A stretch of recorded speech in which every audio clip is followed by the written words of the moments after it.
আসসালামু আলাইকুম।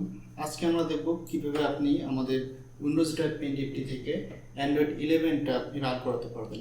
তার জন্য আপনাকে রেজিস্টার দিতে হবে আমাদের পেনড্রাইভে লাগিয়ে। রেজিস্টার দিলাম, তারপর হচ্ছে F9 বারবার প্রেস করুন, অর্থাৎ বুট মেনু কি, আপনার যে বুট মেনু কিটা আছে সেটা আপনি বারবার প্রেস করবেন। অ্যান্ড্রয়েড 11টা লেগেসির মধ্যে আছে, তো লেগেসিতে আমি ক্লিক করলাম।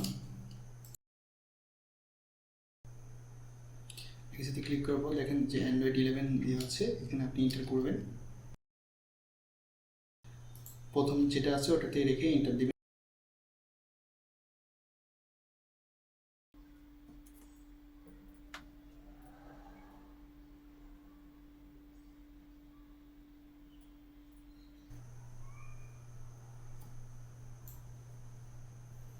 এখন এটা কিন্তু চলে আসলো, এখানে প্রসিড লেখা আছে, প্রসিডে ক্লিক করবেন। এখানে ইউজার নেম যে কোনটা দিতে পারেন, আমি ইউজার সলিউশন দিচ্ছি।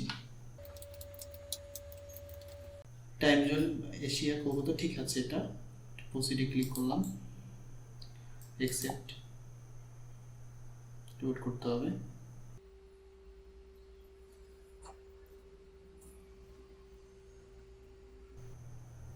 চালু হয়ে গেল। এখান থেকে কিন্তু আপনি প্লে স্টোরে লগ ইন করে অ্যান্ড্রয়েডের যে অ্যাপসগুলো আছে সেগুলো খুব সহজেই চালাতে পারবেন। এখানে সাইন ইন করলে আপনি এখানে প্লে স্টোর থেকে অ্যাপস নামাতে পারবেন, এখানে ওয়াইফাই চালাতে পারবেন। এভাবে আপনি খুব সহজে আমাদের পেনড্রাইভের মাধ্যমে উইন্ডোজ 11টা ইউজ করতে পারবেন। এখান থেকে বেরিয়ে আসার জন্য মেনুতে ক্লিক করবেন, তারপর এটাতে ক্লিক করবেন, তারপর হচ্ছে রেজিস্টারে ক্লিক করবেন, তাহলে এখান থেকে বেরিয়ে আসবে।